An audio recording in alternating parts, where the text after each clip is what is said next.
दोस्तों ऐसे कई सारे स्टूडेंट्स मैंने देखे हैं जिनको ये पता ही नहीं है कि CUET क्या है इसकी एलिजिबिलिटी, ये एग्ज़ाम अब इतना इम्पोर्टेंट क्यों हो गया है, क्यों आप लोगों को ये एग्ज़ाम देना चाहिए, किन को ये एग्ज़ाम देना चाहिए, कौन कौन से ऐसी कोर्सेज हैं जिसमें एडमिशन ले सकते हैं, कौन से ऐसी यूनिवर्सिटीज़ हैं जहां आप एडमिशन के लिए इस एग्ज़ाम को दे सकते हो। तो इस तरह की कई सारी चीज़ें हैं जो अभी ज़्यादातर स्टूडेंट्स को नहीं पता है, खासकर वैसे जो फ्रेशली पास आउट स्टूडेंट्स हैं, ठीक है, रिसेंटली जो पास आउट हुए हैं या जो 10+2 में हैं, इस तरह के जितने भी स्टूडेंट्स हैं उनको ये पता ही नहीं है कि CUET क्या है।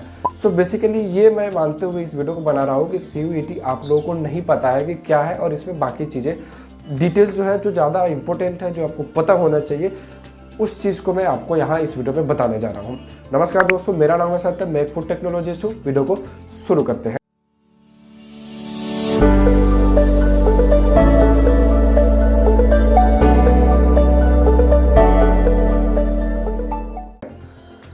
दोस्तों सबसे पहली बात कि जो आप CUET सुन रहे हो आज की डेट में, ये कभी जो है CUCET के नाम से हुआ करता था। CUCET मतलब central universities common entrance test. तब क्या होता था कि इंडिया की 8-9 सेंट्रल यूनिवर्सिटीज़ और 1-2 और यूनिवर्सिटीज़ को अगर हम मिला दें तो 13-14 यूनिवर्सिटीज़ जो है वो पार्टिसिपेट किया करती थी इस CUCET के एग्ज़ाम में। लेकिन उसके बाद क्या हुआ कि UGC की तरफ से एक गाइडलाइन आया कि हम 2021 से पूरे इंडिया में एक ही एंट्रेंस एग्ज़ाम कराना चाहते हैं जिसमें ऑलमोस्ट सारी सेंट्रल यूनिवर्सिटीज़ कवर हो जाए। तो उसके लिए उन्होंने CUET का एक लॉजिक लाया सामने कि हम CUET कराएंगे। लेकिन क्या हुआ कि कोविड की वजह से CUET को कंडक्ट नहीं किया जा सका। CUET मतलब सेंट्रल यूनिवर्सिटीज़ एंट्रेंस टेस्ट, बस थोड़ा सा उसके नाम में चेंज कर दिया गया। तो ये वही एग्ज़ाम है, ये कोई नया एग्ज़ाम नहीं है, ये पहले भी हुआ करता था। लेकिन पहले जब हम लोग पेपर देते थे तब क्या होता था कि 13-14 यूनिवर्सिटीज़ पार्टिसिपेट करती थी। आज की डेट में क्या है कि ऐसी बहुत सारी यूनिवर्सिटीज़ हैं जो इस एग्ज़ाम में पार्टिसिपेट कर रहे हैं। तो क्या हुआ कि 2021 में ये एग्ज़ाम होने से रहा नहीं, कोविड की वजह से ये नहीं हो सका। लेकिन 2022 से यानी लास्ट ईयर 2022 से ये एंट्रेंस एग्ज़ाम कंडक्ट होने लगा है, जिसमें बहुत तरह की बहुत सारी यूनिवर्सिटीज़ पार्टिसिपेट करती हैं। सेंट्रल यूनिवर्सिटीज़ हो, स्टेट यूनिवर्सिटीज़ हो, या कुछ प्राइवेट यूनिवर्सिटीज़ भी ऐसी हैं जो इस एंट्रेंस एग्ज़ाम में पार्टिसिपेट करती है, CUET central university entrance test. तो बेसिकली ये एक ऐसा एंट्रेंस एग्ज़ाम है जिसमें अगर आप अपीयर होते हो, अगर आप एग्ज़ाम देते हो, तो आपका जो एडमिशन है वो किसी टॉप सेंट्रल यूनिवर्सिटीज़ में हो सकती है, प्राइवेट यूनिवर्सिटी में हो सकती है, या स्टेट यूनिवर्सिटीज़ में हो सकती है।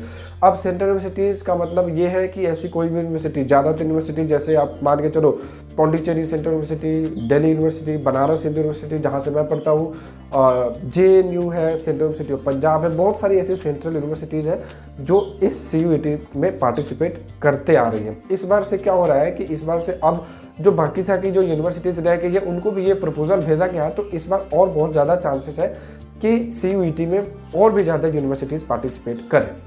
सो बेसिकली हम यहाँ इसलिए आए हैं ये पता कर सके कि आपके लिए ये एग्ज़ाम कितना इंपॉर्टेंट है और क्यों इंपॉर्टेंट है। देखो सबसे पहली बात, अगर मैं एलिजिबिलिटी की बात करूँ तो अगर आप UG कोर्सेज में एडमिशन लेना चाहते हैं अंडर ग्रेजुएट के कोर्सेज में, तो आपको क्या करना है कि 10+2 पास होना चाहिए। अगर मैं बात करूँ PG कोर्सेज के लिए तो CUET PG में पार्टिसिपेट करने के लिए आपके पास ग्रेजुएशन होना चाहिए या फाइनल ईयर अपेयरिंग होना चाहिए। दोनों में फाइनल ईयर अपेयरिंग भी एलिजिबल है। तो ऐसे में आप सभी स्टूडेंट्स के लिए ये बहुत ज़्यादा इंपॉर्टेंट हो जाता है कि आप सभी इस एग्ज़ाम में CUET में पार्टिसिपेट करें, चाहे आप PG कोर्सेज में एडमिशन लेना चाहते हो तो या UG कोर्सेज में एडमिशन लेना चाहते हो तो। क्योंकि मैंने आपसे पहले ही कहा कि इसमें बहुत ज़्यादा ऐसी यूनिवर्सिटीज़ हैं जो पार्टिसिपेट कर रही हैं, चाहे वो स्टेट यूनिवर्सिटीज़ हो, प्राइवेट यूनिवर्सिटीज़ हो, सेंट्रल यूनिवर्सिटीज़ हो।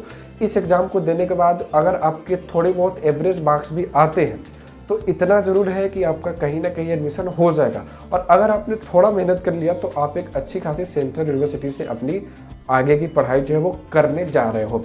अब आ जाती है कि इसमें कौन कौन से ऐसे कोर्सेज हैं। तो देखो कोर्सेज की लिस्ट बहुत ज़्यादा है, यहाँ खड़े होकर मैं नहीं बक सकता हूँ एक एक करके, क्योंकि वैसे बहुत सारे कोर्सेज हैं, चाहे वो मैनेजमेंट से हो, चाहे वो इंजीनियरिंग से हो, चाहे वो कॉमर्स के फील्ड से हो, चाहे वो साइंस के फील्ड से हो या आर्ट्स हो। ऐसे बहुत सारे अलग अलग स्ट्रीम से अलग अलग कोर्सेज हैं जो अवेलेबल है PG और UG दोनों लेवल पे।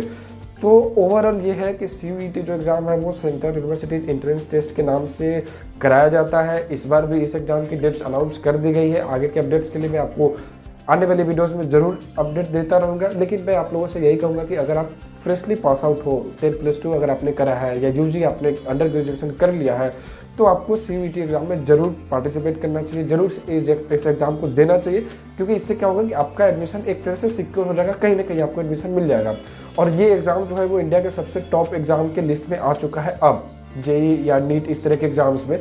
तो इसलिए इसमें अब थोड़ा कंपटीशन भी बढ़ चुका है। तो जितने भी लोग एडमिशन लेने के बारे में सोच रहे हो, वो अपडेट तो मैं ज़रूर दे दूंगा, लेकिन उम्मीद कम है कि मैं आप लोगों को पढ़ा पाऊँगा, क्योंकि मेरे खुद एकेडमिक लाइफ में मेरे पास टाइम नहीं पड़ता कि मैं वीडियो बनाऊँ। तो ऐसे में पढ़ाना थोड़ा मेरे लिए मुश्किल है। लेकिन आप लोगों से मैं ये रिक्वेस्ट करना चाहता हूँ कि अगर आप लोग पढ़ना चाहते हो आगे किसी अच्छी जगह से, किसी अच्छी यूनिवर्सिटी से, तो आप अभी से अपनी तैयारी अच्छे तरह से कर दो। बाकी सिलेबस ये सारी चीज़ें मैं आपसे डिटेल में डिस्कस करता रहूँगा और कर दूंगा, इसी चैनल पर डिस्कस कर दूंगा समय निकाल के, ठीक है। बाकी आने वाले अपडेट्स के लिए मेरे चैनल को आप सब्सक्राइब कर लो, यूट्यूब सत्यम एजुकेशनल यूट्यूब चैनल को सब्सक्राइब कर लेना। लाइक भी कर दो, वीडियो पसंद आए तो, नहीं आए तो भी लाइक करो, मुझे अच्छा लगता है, क्योंकि मुझे थोड़ा अप्रिसिएशन मिलता है, मोटिवेशन मिलता है। आप लोगों के लाइक से सब्सक्राइबर्स बढ़ते हैं। तो आज के इस वीडियो में इतना ही लेने देता हूँ। पूरा वीडियो देखने के लिए बहुत बहुत धन्यवाद।